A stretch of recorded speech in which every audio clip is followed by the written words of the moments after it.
여러분 주변에 승진 축하 메시지는 정성껏 보내면서 속으로는 여러분이 자기보다 잘 되는 걸 절대 원하지 않는 사람이 있습니다. 카톡 답장도 잘하고 만나면 웃고 떠들고 SNS에 좋아요도 열심히 누르는데 막상 여러분한테 진짜 좋은 일이 생기면 태도가 180도 바뀌는 사람 말이죠. 더 무서운 건 요즘 질투는 예전처럼 대놓고 시기하거나 뒷담화하는 식이 아니라는 겁니다. 웃는 얼굴 뒤에 숨어서 음원하는 척하면서 속으로는 여러분이 넘어지길 바라는 거거든요. 그런데 이걸 알아채는 방법이 있습니다. 심리학적으로 검증된 패턴들이 있거든요. 오늘 제가 알려드릴 5가지 신호만 알면 여러분은 누가 진짜고 누가 가짜인지 정확하게 구분할 수 있게 됩니다. 그럼 지금부터 하나씩 파헤쳐 보겠습니다. 첫 번째 신호부터 보시죠. 여러분이 계획을 이야기할 때와 실제로 실행에 옮길 때 반응이 완전히 달라지는 사람들이 있습니다.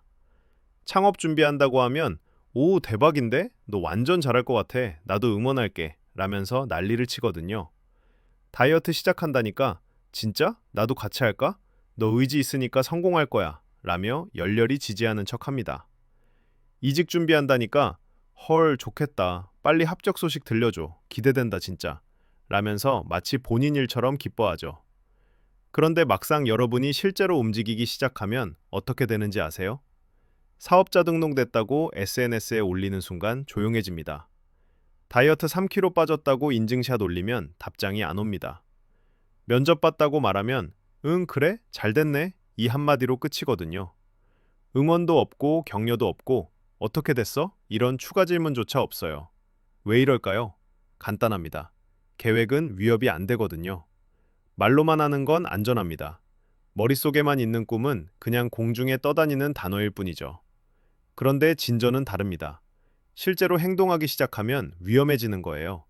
진짜로 성공할 수도 있다는 뜻이니까요. 질투하는 사람들은 그 현실을 못 견딥니다. 예를 들어 볼게요. 회사 동기가 유튜브 시작한다고 했을 때는 "오, 요즘 대세잖아. 너 말 잘하니까 잘할 듯?" 이러다가 막상 그 친구가 구독자 1000명 찍고 수익 나기 시작하면 갑자기 "요즘 너무 바빠서 못 봤어. 잘 되고 있어?" 라면서 관심을 뚝 끊어버리는 겁니다. 꿈 단계에서는 괜찮았는데 실행 단계로 넘어가니까 갑자기 자기 자신과 비교가 되기 시작하는 거죠.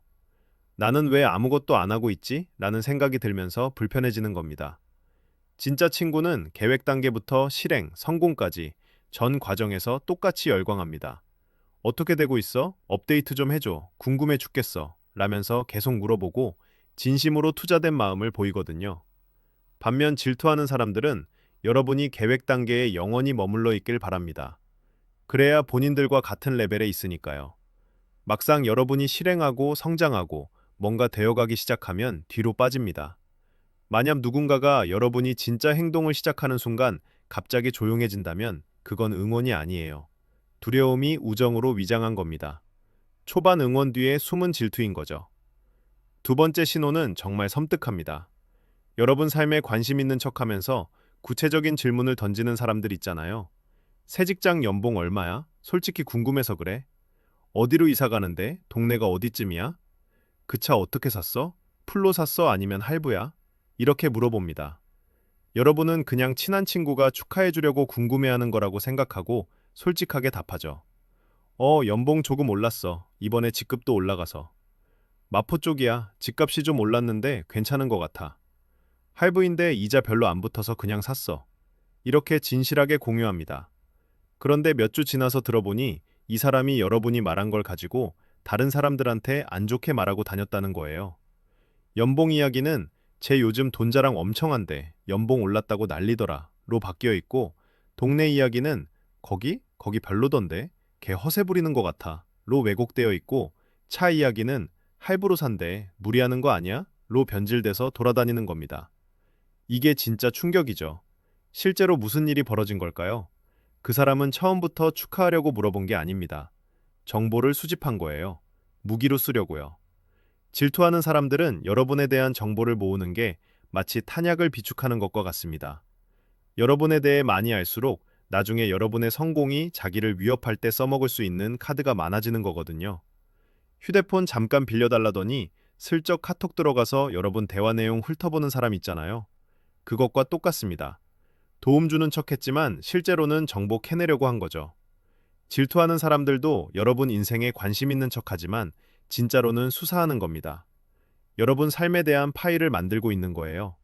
진짜 친구는 여러분 삶에 대해 물어봅니다. 진심으로 안부가 궁금하고 응원하고 싶어서요. 그리고 여러분이 공유한 내용을 마치 비밀처럼 소중하게 지킵니다. 절대 다른 사람한테 퍼뜨리지 않고 여러분 진실을 무기로 사용하지도 않습니다. 그런데 질투하는 사람들은 형사처럼 캐묻고 나중에 그 답변을 증거로 만들어서 뒷담화해서 써먹습니다. 만약 누군가 엄청나게 개인적인 질문을 많이 하는데 정작 본인 이야기는 하나도 안 꺼낸다면 조심하세요. 그 사람은 여러분과 진짜 연결되려는 게 아니라 정보만 빼가려는 겁니다. 그리고 여러분이 딱 한 사람한테만 말한 사적인 내용이 어느새 여기저기 퍼져 있다면 누가 센 건지 정확히 아시겠죠? 이건 엄청난 경고 신호입니다. 여러분의 솔직함을 무기로 쓰는 사람은 절대로 다시는 신뢰받을 자격이 없습니다. 세 번째 신호는 정말 교묘합니다. 둘이서만 있을 때는 여러분한테 너 진짜 대단해, 재능 있어, 너 정말 잘하고 있어 라면서 극찬을 쏟아냅니다.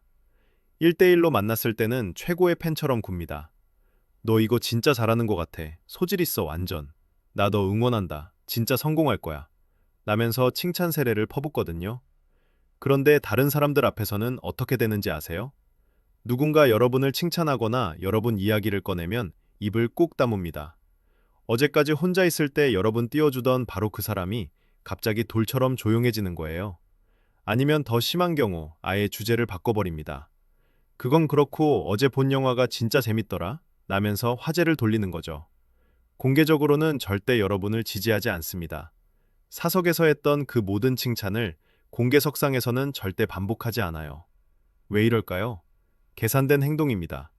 질투하는 사람들은 다른 사람들이 여러분을 자기가 보는 것처럼 보길 원하지 않습니다. 사석에서는 여러분이 훌륭하다는 걸 인정할 수 있어요. 아무도 안 듣고 있으니까요. 위험 부담이 없는 거죠. 사회적 비용도 없고 지위 경쟁도 일어나지 않습니다. 그런데 공개석상에서 여러분을 칭찬하면 어떻게 될까요? 다른 사람들이 여러분 가치를 알아보기 시작합니다. 여러분을 더 존중하게 되고 여러분한테 기회를 주기 시작하고 여러분을 자기 대신 선택할 수도 있거든요. 질투하는 사람들은 그런 상황을 절대 허용할 수 없습니다. 자기 위치를 무슨 수를 써서라도 지켜야 하니까요. 그래서 칭찬을 사적인 대화 속에 가둬놓습니다. 여러분한테 전혀 도움이 안 되는 곳, 여러분 평판을 올려주지 못하는 곳, 여러분한테 문을 열어주지 못하는 곳에 말이죠. 비유하자면 주방에서 둘이 있을 때는 네 요리 완전 맛있어, 진짜 재능 있어 라고 하면서 손님들 오면 이거 누가 만들었지? 라는 질문에 입 꾹 다물고 절대 여러분이 만들었다는 말 안 하는 거예요. 혼자 즐기되 절대 공개적으로 여러분 실력을 인정하지 않는 겁니다. 진짜 친구는 다른 사람들한테 여러분 자랑합니다. 모두가 여러분이 얼마나 대단한지 알았으면 좋겠거든요. 대화 중간에 끼어들어서라도 야, 너희 내 친구가 방금 이룬 거 알아? 진짜 대박이야 라거나 내가 아는 엄청난 사람 있는데 그 이야기 좀 들려줄게 라면서 적극적으로 나섭니다. 반면 질투하는 사람들은 여러분의 훌륭함을 비밀문서 취급합니다. 세상에 새어나가서 여러분한테 도움이 될까봐 철저히 숨기는 거죠. 만약 누군가 다른 사람 없을 때만 여러분 띄워주고 사람들 앞에서는 절대 그러지 않는다면 그 사람은 세상이 본인이 본다고 주장하는 여러분의 모습을 보길 원하지 않는 겁니다. 여러분 빛이 바깥으로 새어나가서 본인 위치를 위협할까봐 꽁꽁 숨기는 거예요. 네 번째 신호는 진짜 소름 끼칩니다. 여러분이 한 번 실패한 적 있죠? 실수했거나 힘든 순간 겪었거나 창피당한 적 말이에요. 그게 몇 달 전이든 몇 년 전이든 이미 오래됐습니다. 여러분은 이미 치유됐고 극복했고 그 일에서 성장했어요. 그런데 이 사람은 그때 일을 전부 기억합니다. 날짜까지 정확히 기억하고 있어요. 무슨 일이 있었는지, 여러분이 뭐라고 했는지, 어떤 표정이었는지, 누가 거기 있었는지 다 기억합니다. 그리고 그걸 불쑥불쑥 꺼냅니다. 여러분이 얼마나 성장했는지 확인하려는 것도 아니고 회복을 축하하려는 것도 아닙니다. 그냥 그 일이 일어났다는 걸 상기시키려는 거예요. 그거 정확히 2년 됐지? 네가 그 사업 시작했다가 완전 망한 거. 그때 그 행사에서 망신당한 것도 같은 달이었지? 라면서 마치 중요한 기념일이나 역사적 날짜처럼 기억하고 있는 겁니다. 왜 이 사람들은 여러분의 실패를 달력에 적어 놓은 것처럼 외우고 있을까요?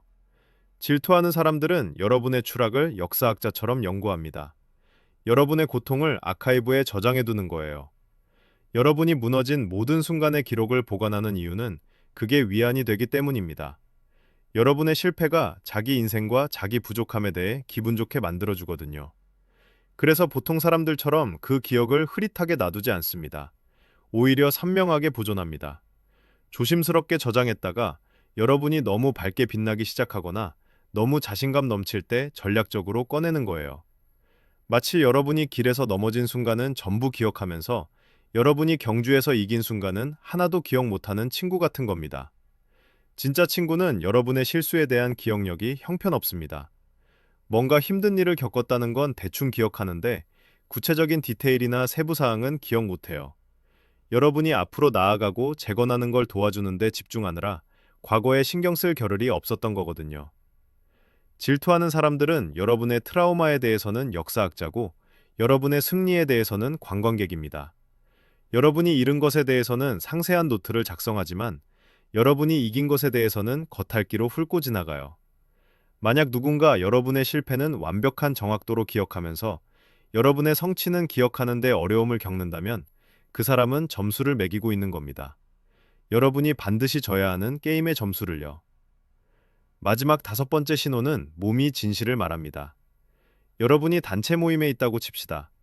회식 자리든 동창회든 팀 미팅이든 그냥 친구들끼리 놀 때든 말이에요. 누군가 여러분한테 말을 걸고 질문하고 관심을 보입니다. 스포트라이트가 자연스럽게 여러분한테 향하는 거죠. 이때 질투하는 사람을 자세히 보세요. 그 사람 몸을 관찰하는 겁니다. 자리에서 불편하게 움직이기 시작합니다. 팔짱을 딱 끼고 가슴을 막아버려요. 갑자기 휴대폰을 꺼내서 보기 시작합니다.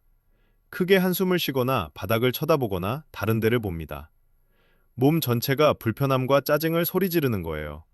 그리고 가능하다면 그 순간을 끊으려고 합니다.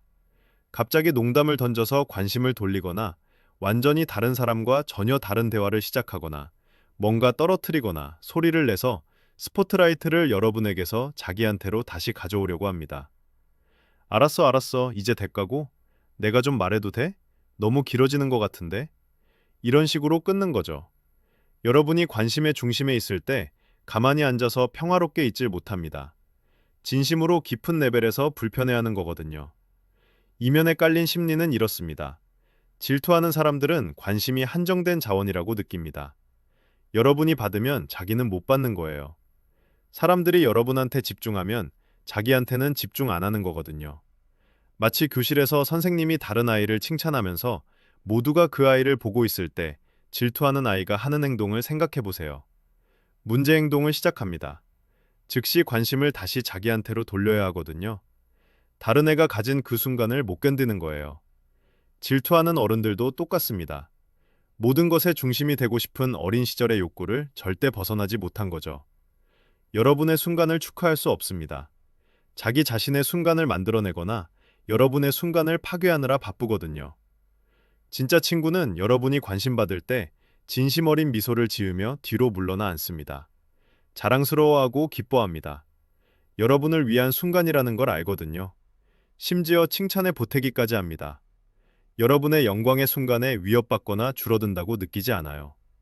반면 질투하는 사람들은 여러분이 빛나는 모든 순간을 마치 자기한테서 직접 도둑맞은 순간처럼 취급합니다. 여러분이 받는 관심이 원래 자기가 받았어야 할 관심이라고 생각하는 거예요. 그래서 몸이 거짓말을 못합니다. 만약 누군가 여러분이 칭찬받는 동안 편안하고 평화롭게 앉아있질 못한다면 그 사람의 질투심이 신체 반응 전체에 쓰여 있는 겁니다. 자, 잘 들어보세요. 질투는 항상 자기를 발표하지 않습니다. 나 너한테 질투해 라고 쓴 명찰을 달고 방 안으로 걸어 들어오지 않아요. 숨고 웃고 응원하는 척하고 우정으로 위장합니다. 하지만 이제 여러분은 암호를 알게 됐습니다. 심리학적으로 검증된 5가지 신호를 갖게 된 거죠. 이 지식으로 가장 중요하게 할 일은 여러분의 에너지를 보호하는 겁니다. 모두가 여러분의 다음 계획을 알 자격이 있는 건 아닙니다. 모두가 여러분의 승리에 접근할 수 있어야 하는 것도 아니에요. 모두가 여러분의 내밀한 서클 안에 있어야 하는 것도 아니거든요. 신뢰를 나눌 사람을 신중하게 선택하세요. 누구를 가까이 두는지 똑똑하게 판단하세요. 진짜 의도를 드러내는 패턴과 행동을 알아차리세요. 왜냐하면 진짜 응원자들은 완전히 다르게 느껴질 테니까요. 공개적으로든 사적으로든 여러분을 축하할 겁니다. 여러분이 공유한 정보를 마치 자기 것처럼 소중히 지킬 거예요. 여러분의 성공 속에서 위협받거나 줄어듦 없이 편안하게 앉아 있을 겁니다. 여러분의 성장이 자기를 감소시키는 게 아니라는 걸 알거든요. 그런 사람들을 가까이 두세요. 나머지는 거리를 두는 게 답입니다.